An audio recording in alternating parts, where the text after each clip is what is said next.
Bem, hoje eu quero falar com vocês, abrir com vocês um texto das Escrituras e apresentar aqui uma forma que Paulo, o próprio apóstolo, ele comunicando à igreja em Corinto, ele apresenta as maneiras da gente ser claro, porque também não adianta a gente ouvir a voz e não interpretar a voz, né? Não entender o que Deus está falando. Vou contar uma história para vocês, não sei se cabe. Acho que vou contar. Quando nós reuníamos ali na Carobinha, isso há muitos anos, nós tínhamos uma farmácia ali dentro, que a gente atendia ali os necessitados daquela região. Vocês devem lembrar, a gente levava roupa, calçado e tal, e tinha uma farmácia. E eu me recordo que um dia de reunião da igreja, porque a gente reunia a igreja ali também, chegou um camarada assim, mais cedo. Eu estava lá na farmácia e chegou um camarada assim, alguém até achou que ele estava fantasiado, não era carnaval, não, chegou como um árabe, assim, todo vestido de branco, assim, todo branco.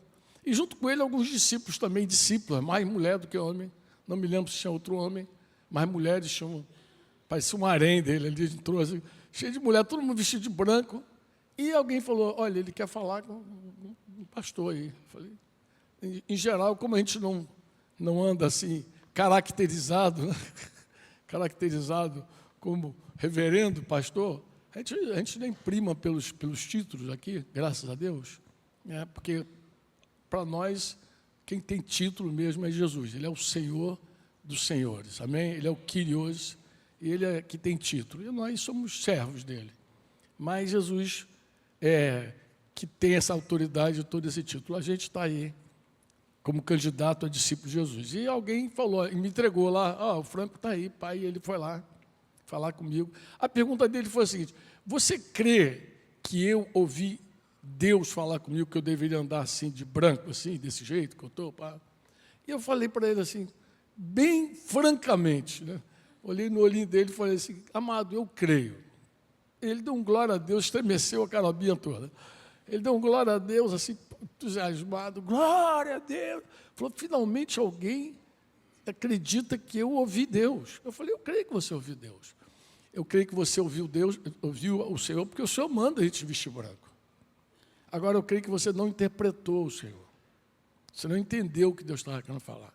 E comecei a discorrer para ele, assim, rapidamente, sobre o que é uma vida de branco, segundo as Escrituras.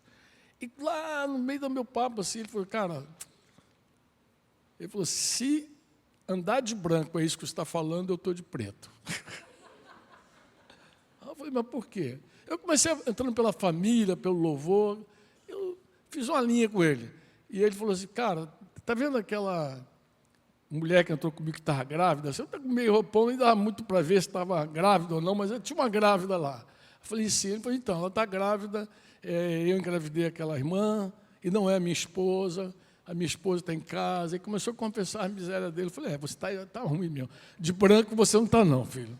Está só para inglês ver. Mas assim, às vezes a pessoa ouve e não interpreta. Você ouve Deus e não interpreta. A comunicação, ouvir a voz de Deus, é muito importante que seja clara. Quantos dizem amém? E eu queria dar um trilho com vocês. Se eu não terminar hoje, tenha paciência, quem sabe, não no dia 7 de setembro tem a feira, mas a gente segue, né? 1 Coríntios 14, 6.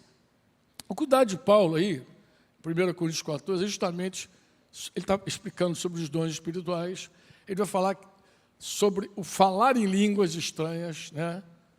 E a importância de ter interpretação, porque se você fala uma língua que a pessoa não entende, aí não vai ter edificação, você não vai agregar nada, nem para você, porque você não é edificado em termos da tua mente, e nem para a mente de outra pessoa. Mas ele vai dizer, irmãos, se eu for até vocês falando em línguas, que proveito lhes darei? Estou lendo aqui a versão NAA, né? Se não lhes falar por meio de... Aí ele vai usar 4 palavras aqui que a gente conhece bem. Ele vai falar, se eu não falar com vocês por meio de revelação, ou de conhecimento, ou de profecia, ou de doutrina. Então ele apresenta essas 4 formas claras de você comunicar aquilo que Deus está falando. O que é revelation? Revelação é apocalipse mesmo, a palavra no grego é apocalipse.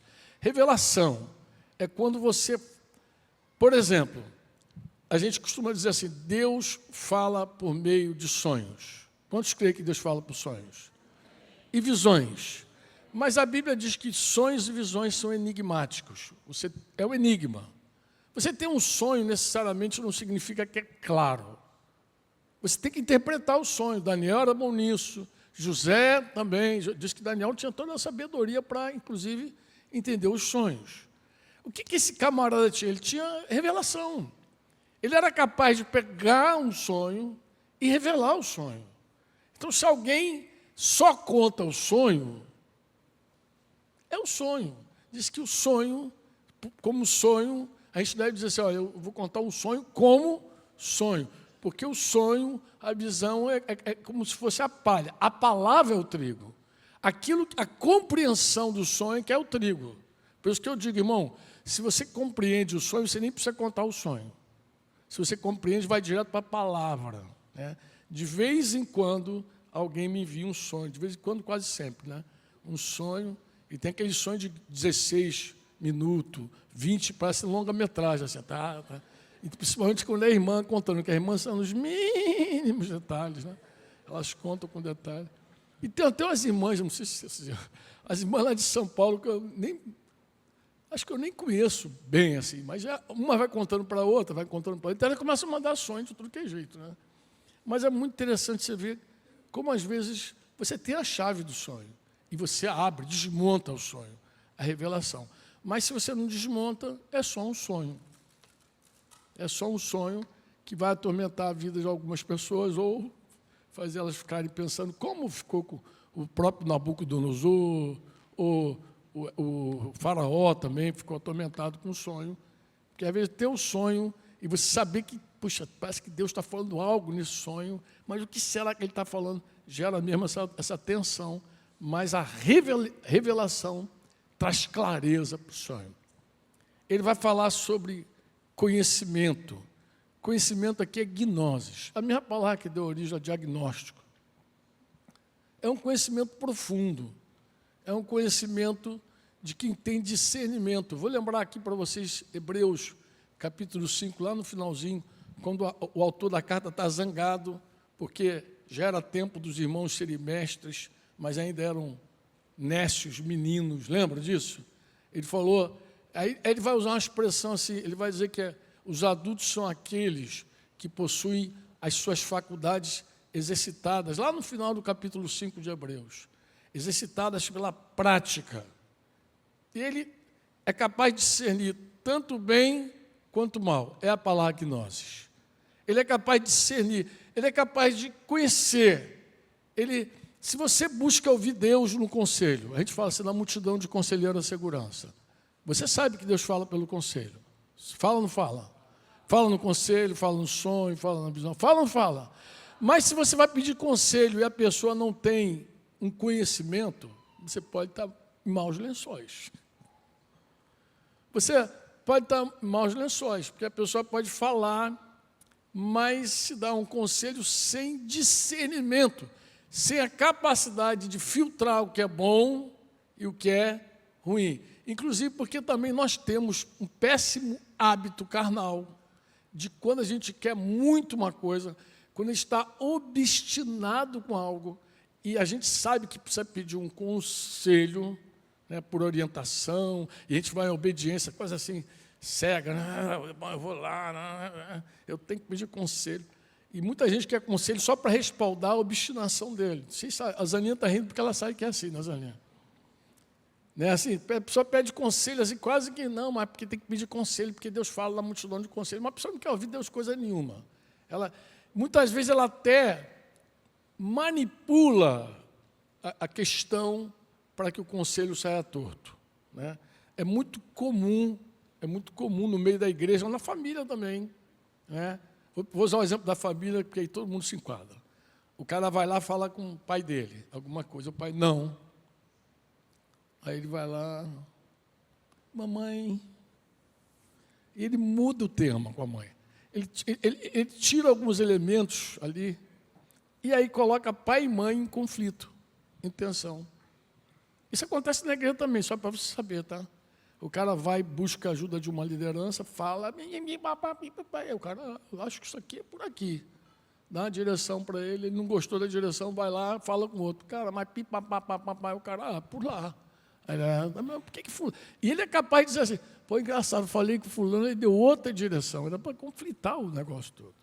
Mas, em geral, porque você omite informações. Mas o conhecimento aqui, ele não permite. O conhecimento é o discernimento, é o gnosis.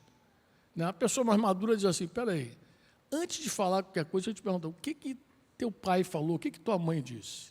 O que o teu líder falou? O que aquela pessoa disse para você? Fala aí, né? Porque para alguém dizer alguma coisa diferente daquilo que você pode ter certeza, alguma coisa está faltando informação naquele pedido de conselho. E gnosis é esse filtro. Você diz amém ou não? Profecia vocês conhecem, né? Profecia, embora muita gente fale da profecia como a revelação do futuro, do que está oculto. Né? Não, a profecia é muito mais do que isso, amados. Se você compreender mesmo, se você pegar a própria palavra profecia, você vai ver que quem profetiza edifica, quem profetiza consola. Quando a profecia vem, você não conhece apenas o futuro, você também discerne a história passada, você compreende aquele episódio que você viveu, que está um nó, até aquele... A profecia é uma luz na escuridão, é uma luz assim que traz compreensão sobre algo maior.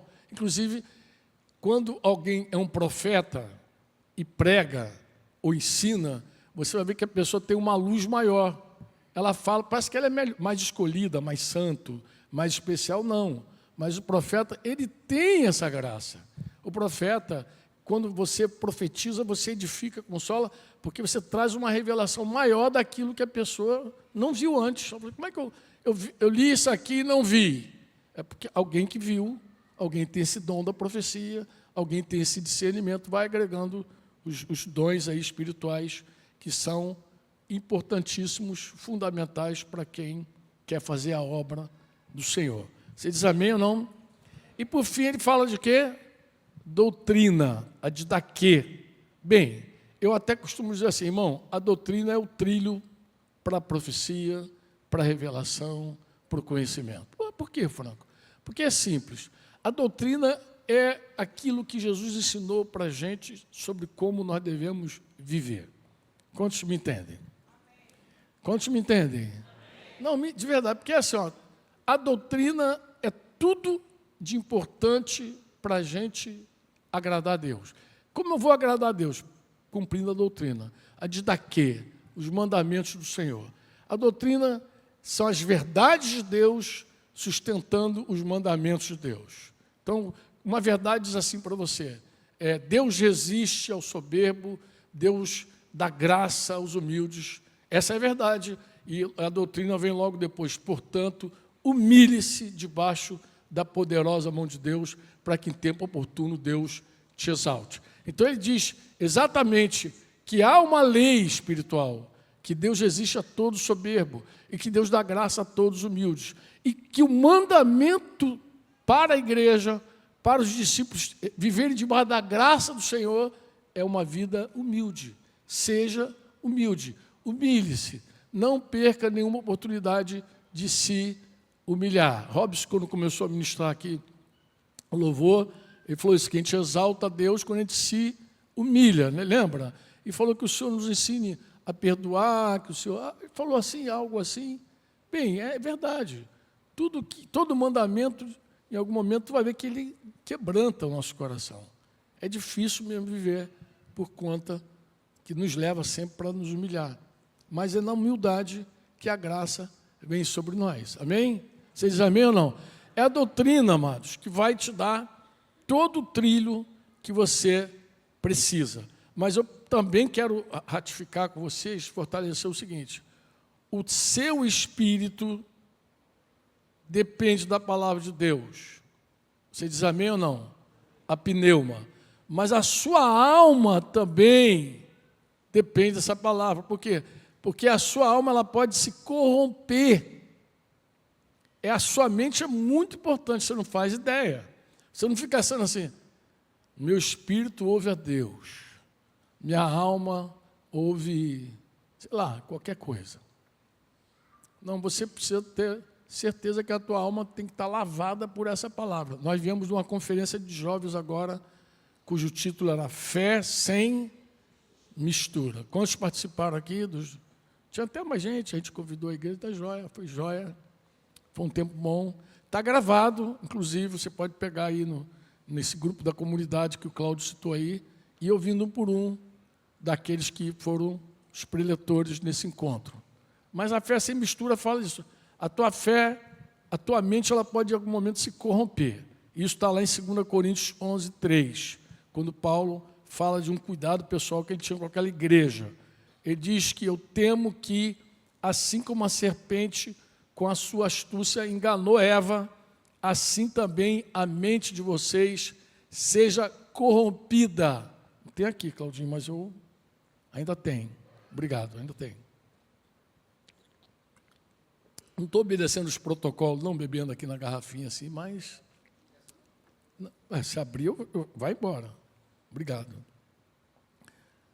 A mente de vocês seja corrompida e se afaste da simplicidade e pureza devidas a Cristo. Então você observa, você vê que o Paulo tem um cuidado com a mente também. Então não é só com o teu espírito, é com a tua alma também, com a tua mente. Ele tem cuidado, porque as más conversações corrompem os bons costumes. Então, se você está mergulhado em fofoca, maledicência, um monte de coisa, isso pode, de alguma forma, corromper a tua mente. Você começar a ficar sem filtro, né? E a mente ela é tão fundamental, se você pegar lá Romanos 12, por exemplo, e abrir lá Romanos 12, versículo 1 em diante, versículo 1 e 2, lembra quando Paulo diz, servo, Romanos 12, Franco, Romanos 12, Franco. Se você pegar Romanos 12, 1, que ele vai fazer aquela súplica aos irmãos, né?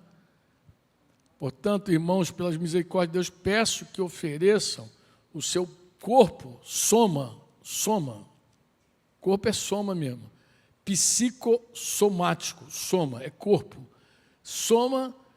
ofereça o seu corpo como sacrifício vivo, santo e agradável a Deus.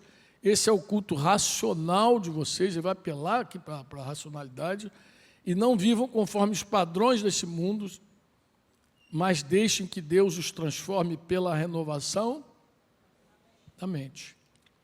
Se tua mente não renova, você não é transformado. Então, tudo passa pela mente humana. Mesmo que o espírito se alimente da palavra, a mente humana precisa conceber essa palavra, aceitar essa palavra, se render a essa palavra, ser lavado por essa palavra. Senão você vai ser um cristão secularizado, mundano. Quando a gente fala mundano, necessariamente não está falando daquela pessoa que vive mergulhada naqueles pecados grosseiros que a gente conhece, não.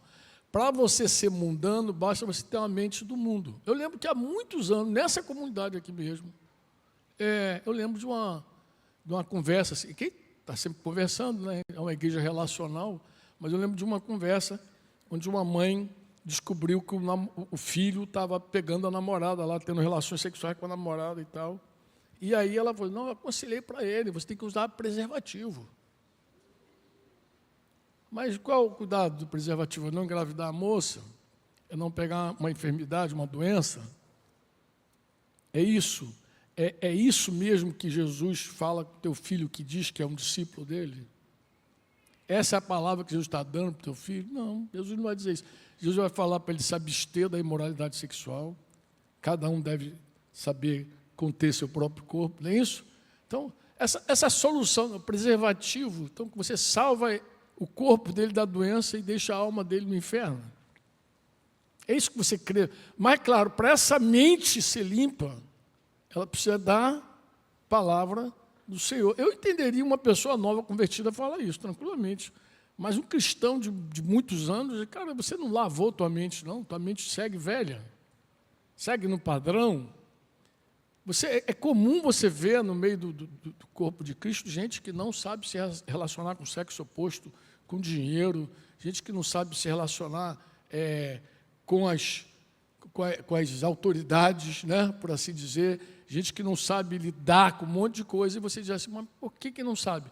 Não sabe porque, de verdade, a pessoa não está plenamente limpa, lavada pela palavra do Senhor. E aí, meu amado, nesse sentido, a doutrina é fundamental. Quantos podem dizer amém? Diga assim, a doutrina. Amado, é doutrina. Olha a conclusão de Paulo, ele vai dizer assim, há sem dúvida muitos tipos, 1 Coríntios 14, 10 e 11, há sem dúvida muitos tipos de vozes no mundo, e nenhuma delas é sem sentido. Se, porém, eu não entender o significado da voz, serei estrangeiro para aquele que fala, e ele será estrangeiro para mim. Se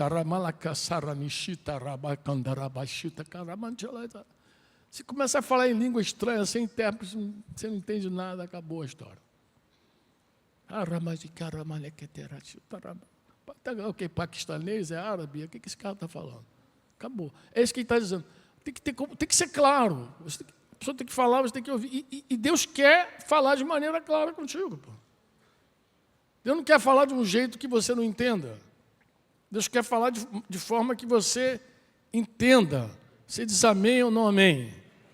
Então, olha a conclusão de Paulo ali em 1 Coríntios 14, 26. O que fazer então, irmãos? Quando vocês se reúnem, aí ele vai agregar uma outra maneira de comunicar, o salmo, eu gosto dessa coisa. Tem salmo, por quê? Porque Deus fala pela música. Quantas vezes uma música inspirada pelo Senhor, você ouve, canta e você ouve claramente Deus falando contigo? Quantos já foram edificados aqui nas canções? Toda hora. Eu então sou... Agora, eu reconheço também o seguinte, nós já ouvimos mais canções que antes. Ou melhor, desculpa, nós já ouvimos mais canções do que ouvimos hoje. Hoje as músicas estão cada vez menos intensas na vida das pessoas. Eu sou de um tempo que a música, quando a gente se convertia, a gente consumia música. Era de manhã, de tarde e de noite. Eu lembro de uma ocasião que Denise... Eu tirei a televisão de casa, não foi nem por causa de Denise, nem por causa de Débora, Daniel estava por nascer, era por minha causa. Né? Eu adorava a televisão. Eu consumia televisão absurdamente. Todo mundo consumia. Mas não foi assim a vida inteira. Quando eu me converti, eu mergulhei na palavra. E fiquei um tempo na palavra, mas tem um tempo que o cara acha que já sabe muito, que ele já aprendeu. Então, quando eu achei que já sabia, eu voltei para aqueles velhos hábitos da televisão. E tinha coisa que eu era agarrado, viciado e tal. Tinha um irmão querido, ele estava fazendo residência. Ele e a esposa se formaram, depois em medicina, mas eles estavam fazendo residência.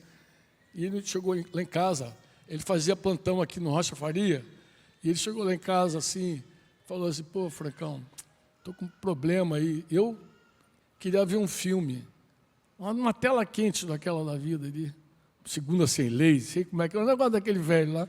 E eu estou com o filme na cabeça, Robson. E o cara sentou ali comigo, começou. Daqui a pouquinho eu não conseguia nem ouvir, o cara estava falando, estava tão preocupado, tão focado no dorama lá que ia passar, que o troço, Cara, eu acabei, meu Deus do céu. Daqui a pouquinho eu comecei a chorar. Ele, pô, Francão, eu não queria trazer peso para você, não, cara. Pô, cara, não queria te angústia. Eu falei, pô, amado, eu não estou chorando por tua causa, não. Ele, não, estou chorando por minha causa, cara. Por quê? Porque eu nem consegui ouvir direito o que você está falando, cara. Eu estou com um problema sério. Mas qual é o teu problema? Eu falei, cara, eu estou aqui pensando num desgraçado de um filme que vai passar daqui a pouco. Não, eu sei que isso funciona com várias coisas. Tem gente que não consegue marcar um compromisso se o Flamengo for jogar. Não consegue deixar de ver o jogo. Não, esse jogo é sagrado. Tá? Algo está errado, tá, mano?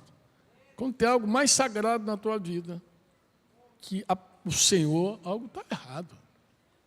Está errado. E eu fiquei assim, vivendo esse drama, então eu sei exatamente Fala comigo assim, um tem salmo, outro doutrina, esse traz revelação, aquele outra língua e ainda outra interpretação, que é importante que se interprete quando eu falo em língua. Tudo seja feito para edificação. Você diz amém ou não amém? Você diz amém? Mas eu quero dar destaque à doutrina. Aí você fala, por quê, Franco? Porque é pela doutrina de Cristo que nós podemos dizer com segurança assim, essa palavra de Deus. É uma profecia, é de Deus. Como é que tu sabe? Porque eu conheço a doutrina. Essa revelação é do Senhor. Como é que tu sabe? Eu conheço a doutrina. Olha, e tem mais. Se você interpreta sonhos e visões, eu vou te dar não um conselho, nem dica. Eu vou te dar o meu discernimento, tá? Olha, vários sonhos que eu interpreto, várias visões que eu entendo, é por causa da Bíblia. Especialmente por causa de Provérbios. Provérbios é um abridor de sonhos e de visões. Impressionante. Às vezes você tem um sonho, Deus lembra um texto de Provérbios, dos Salmos, aí você, pá! A coisa fica totalmente clara. Quantos me entendem? Então, a doutrina, ela ocupa esse lugar-chave. A doutrina ocupa esse lugar-chave. É pela doutrina que nós fazemos discípulos. Quantos podem dizer amém? Como é que você sabe disso? Que é pela doutrina que você faz discípulos. Deu amém, nem sabe por que está dando amém, né? Não. Quando Jesus, lá em Mateus 28, 20, nos enviou a fazer discípulos, ele disse que a gente tinha que ganhar a pessoa, claro.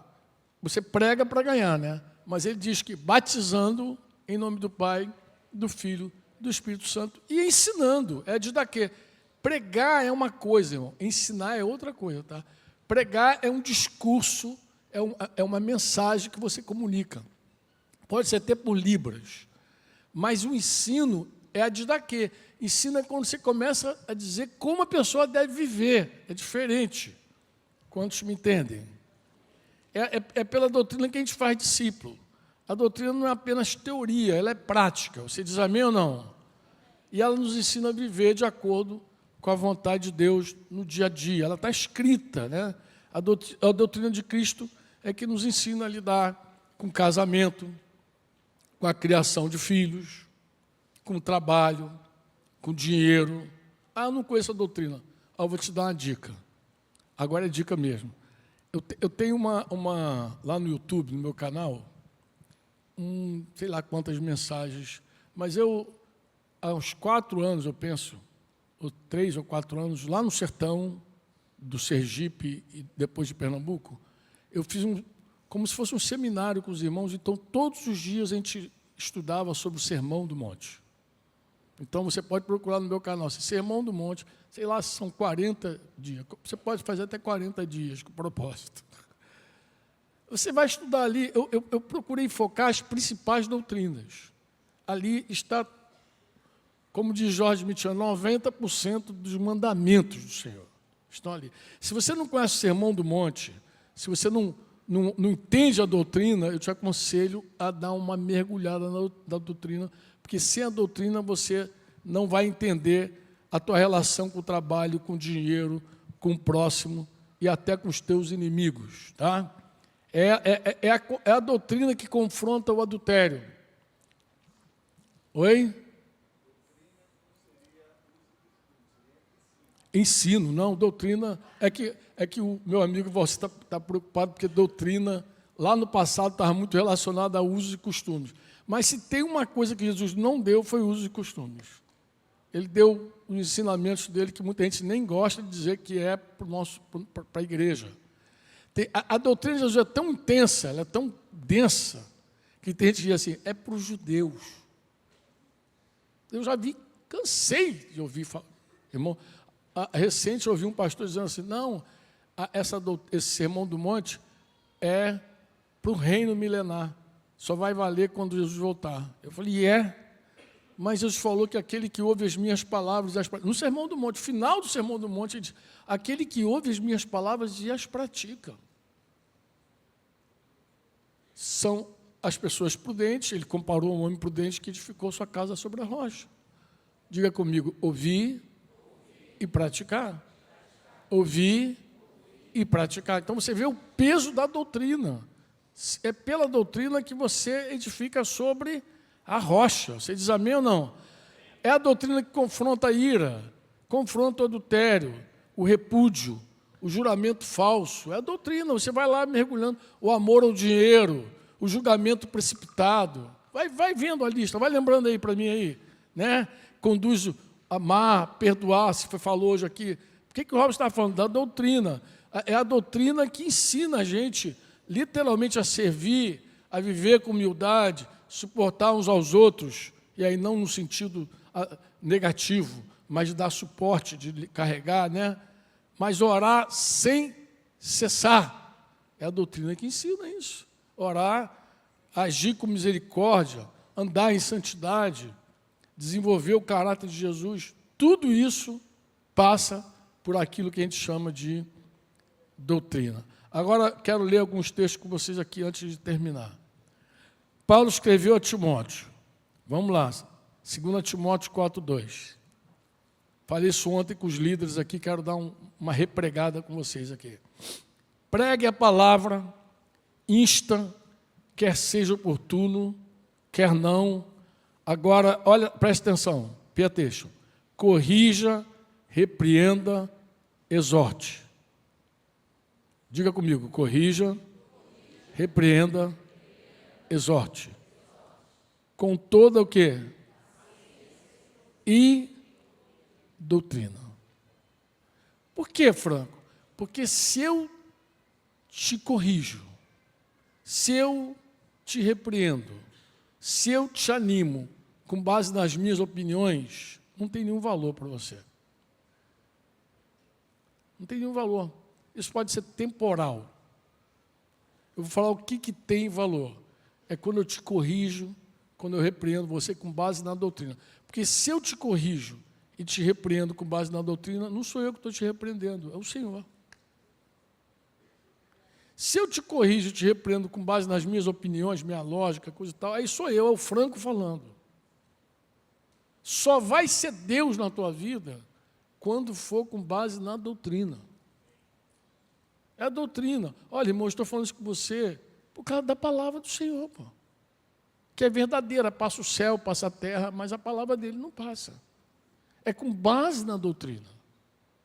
Então, não, isso inclusive porque tem irmãos que se perdem, se tornam dominadores das ovelhas e querem repreender, querem corrigir os irmãos e até animar os irmãos com base nos seus sentimentos humanos, nas suas razões humanas, sua psicologia humana. Mas isso não tem nenhum poder, nenhum valor, amado. A coisa só torna preciosa quando é com base na doutrina. É com base na doutrina que a gente corrige, que a gente repreende. Amém? Se não é com base na doutrina, o negócio está errado. Diga comigo, todo conselho. Olha só, presta atenção, que eu vou falar, hein? Você vai repetir comigo, mas coloque atenção no que você está falando. Porque eu vou falar aqui das maneiras que você pode ouvir Deus. Diga comigo, todo conselho, toda direção, todo sonho, toda visão, toda profecia, toda repreensão, toda palavra de ânimo, necessita ser aferida com a doutrina. Necessita, mano. Porque senão é você falando, não é Deus falando. Então, é impressionante. Olha como é que Paulo escreveu a Tito. Tito 1:9. Ele está se referindo aqui aos presbíteros, aqueles caras que deveriam ser modelo do rebanho. O que ele tem que fazer? Apegado ao quê? A palavra fiel, que é segundo o quê? Que é segundo o quê? Não tem palavra fiel se não é segundo a doutrina. Não tem. O pessoal que gosta de consumir o YouTube, você vai consumir o YouTube à vontade, filho. Mas não tem nada fiel ali se não for segundo a doutrina. Se não for segundo a doutrina, é coach falando, é psicólogo falando, é sei lá o que falando, mas não é Jesus falando. E o que te alimenta é o Senhor. É o Senhor, é a palavra, amém? A doutrina dele.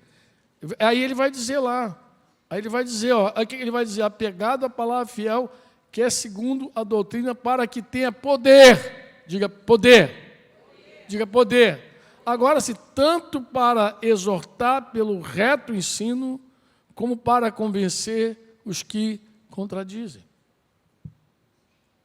Do contrário, amados, é palavras vãs, disse Paulo. Tem que ser fiel segundo a doutrina. Você diz amém ou não? Agora eu vou ser mais pesado.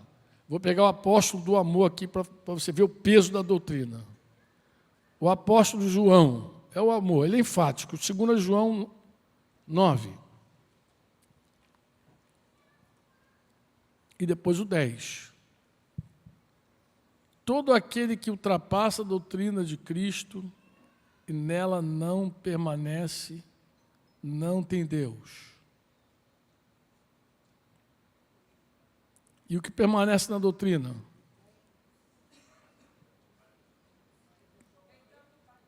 Tem tanto o Pai quanto o Filho.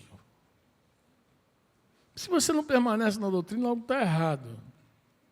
Você não consegue ouvir Deus assim, amado. Não vai ter nada, não vai ter nada. Deus não vai falar na tua vida se você não...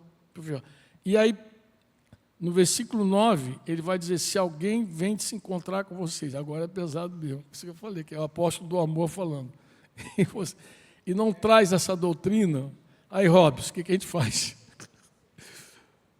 Não, irmãos, por favor, interpretem claramente o que ele está dizendo, senão tu não vai receber ninguém na tua casa. Ele está falando quando alguém vem em nome de Jesus, em nome do Senhor, e chega na tua casa para te dar um outro ensino, você não recebe. É nesse sentido de não acolher. Isso é muito comum, quando você é um cristão novo na fé, as pessoas quererem chegar à tua casa trazendo outras doutrinas que não a de Cristo. Começa a confundir a tua cabeça, começa a querer roubar a tua fé, querendo corromper teu coração. É nesse sentido que ele está falando, não recebe. Não recebe, não recebe, não. Você deve lembrar também de Apocalipse 2, 14, 15, quando Jesus repreende claramente uma das igrejas da Ásia, dizendo que no meio de vocês tem essa gente que sustenta a doutrina de Balaão, e ele também vai condenar a doutrina dos nicolaítas. O que eu quero dizer contigo? O que eu quero dizer com isso? Eu quero dizer o seguinte, que quando você não tem a doutrina de Cristo, tem qualquer outra doutrina. Pode ter certeza, todo mundo tem uma doutrina. Todos nós temos uma doutrina. Todos nós temos uma maneira de ver o mundo, todos nós temos aquilo que eles chamam de cosmovisão, todo mundo tem uma cosmovisão, todo mundo tem uma maneira de ver o mundo, toda uma maneira de se relacionar com as coisas, com as pessoas, com base até, já foi dito aqui no Fé Sem Mistura, no legado dos vossos pais. Havia até uma herança, eu nasci assim, vou crescer, minha avó era assim, meu avô era assim, meu pai era assim, eu sou assim também. Um legado familiar. E seguir Jesus é terrível, seguir Jesus. Porque seguir Jesus é quebrar com esse legado também, é dizer, ó, não, isso aí guiou minha família até aqui, trouxe minhas gerações até aqui, mas daqui para cá a doutrina é outra. Agora que a verdade é outra, o mandamento é outro, eu creio de outra maneira, de outra forma, a minha fé está fundamentada em outra verdade, não nessa, e aí acabou, dá um ponto final. Você pode dizer amém ou não? Aí você fala assim, Franco, se a doutrina é tão fundamental, qual o valor, então, da profecia e da revelação? Aí eu posso deixar isso para falar no outro momento com vocês. Mas eu vou adiantar o seguinte para vocês. A doutrina, eu conheço comunidades que são muito zelosas com a doutrina. Em geral, quando você é muito zeloso com a doutrina, a tua vida é muito padrão. Você trabalha, estuda, se forma, não cola na escola por causa da doutrina. Não cola. Você procura ser zeloso, não faz concurso mentiroso. Não, você tem uma vida padrão. Uma pessoa que conhece a doutrina tem uma vida padrão. Mas ela está sujeita a uma coisa, que é ter uma vida padrão sem movimento. Ah, por quê, Fran? Porque o movimento, o inusitado, não acontece na doutrina. A doutrina não traz nada inusitado, inclusive ela é repetitiva. Tem gente que fala assim, cara, mas não aguento. Vocês falam a mesma coisa. Tem um irmão que chegou outro dia aqui e falou isso. Cara, eu acho que os 20 anos que eu não ouço vocês. Não é o caso da Lília, não, que Lília é uma garota. Mas veio aqui depois de, sei lá, 20 anos, Lília. Vocês falam a mesma coisa, vocês não mudam o disco, não. Eu falei, não. Você vai inventar outra doutrina, outro evangelho? A gente só tem esse, a gente não tem outro. Então não tem como inventar. A gente não tem como inventar. A gente vai falar a mesma coisa sempre. Então, a doutrina é a mesma sempre. O que muda? É a profecia, é a revelação. E nós precisamos disso. Também. Atos 13, quem se lembra? Atos 13, versículo 1. Havia em Antioquia profetas e mestres. Pode colocar o texto aí. E aí, diz que dá a lista dos profetas e mestres, começa com Barnabé, termina com Saulo, e diz que enquanto eles serviam o Senhor, adoravam o Senhor, né, o Espírito Santo, o que ele fez? Ele falou, separai-me agora a Barnabé e Saulo para a obra que eu tenho chamado. Ou seja, sem profecia, sem a palavra do conhecimento, tua vida fica muito legalzinha, mas paradinha também. Porque ninguém se arrisca a nada. Você não tem o inusitado na vida, o inusitado, chamamento. Onde é que está escrito o teu chamado, se você não ouvir Deus? Deus chama você no inusitado, na profecia, na revelação, no conhecimento. Deus vai te chamando assim. Deus vai desafiando a tua vida. Não está na doutrina com quem você vai casar, pô. Não está na doutrina com a faculdade que você vai fazer. Não está na doutrina em que cidade você vai morar. Aí o que eu preciso? Eu preciso ouvir Deus, pô. Deus é que vai me dar direção para a vida, para tudo. E aí, meu amado, esse inusitado, isso que não está escrito, você vai depender da profecia, da revelação, do conhecimento. Você vai precisar ouvir Deus de todas essas maneiras, no conselho, na paz, que é árbitro nos corações. Lembra da paz? Que é o juiz dos corações. Você vai precisar ouvir Deus de todas essas maneiras, para saber, porque a nossa vida não é estagnada, ela não é estática, ela é dinâmica. Então, a doutrina é aquilo que vai guardando você. A tua palavra escondi, guardada no meu coração, para eu não pecar contra ti, Senhor. A tua palavra esconde. A tua palavra esconde para você te guardar, te proteger, te alimentar. Está ali com a palavra. Mas, se não há profecia, se não há o inusitado, a revelação, se não há, tua vida fica ali parada. E Deus não quer você parado. Deus quer você se movendo. Deus quer mover a tua vida. E para Ele mover a tua vida, Ele fala aquilo que você... Ai, meu Deus, como é que revelar isso? É maravilhoso. E Deus chama você. Deus desafia você. Amém? Deus responde às tuas perguntas. Talvez nem todas. E talvez não da maneira como você queira ouvir. Mas Ele é fiel. Deus responde às nossas orações. Deus faz o inusitado. Você diz amém ou não? E Deus fala. Diga, Ele fala. Diga, Ele fala. Aí Ele fala, Ele revela, Ele vai fazendo coisas maravilhosas no nosso dia a dia. Vai agregando, vai somando, vai confrontando, vai até corrigindo também. Vai tocando alguns temas assim que ninguém sabe. Estava escondidinho, estava enterradinho, mas Deus desenterra, traz à tona, traz para a luz, confronta. Deus é vivo. E nós somos vivos por Ele. Amém? Nós somos a igreja viva do Senhor. E aí, o nosso Deus não é uma estátua, uma imagem, uma escultura. Ele fala, Ele ouve, Ele se relaciona. É tão bom ouvir o Senhor. É ou não é bom? É bom ouvir o Senhor. É lindo você mergulhar na Escritura e conhecer a doutrina, as verdades do Senhor. Mas é tremendo quando a própria Escritura salta. a própria palavra vem para você e fala contigo, te alimenta o espírito e lava a tua alma. É tão maravilhoso ouvir o Senhor. Ouvir o Senhor é tudo para a nossa fé, para o nosso crescimento, para o nosso conhecimento. Onde o Senhor fala, pode ser o deserto. As pessoas vão para lá.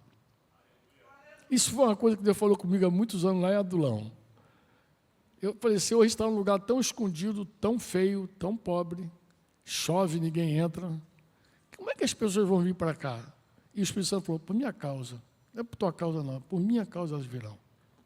Porque quando Deus começa a falar, e tem gente com fome de Deus, quando Deus começa a falar, as pessoas dizem, Deus está falando ali.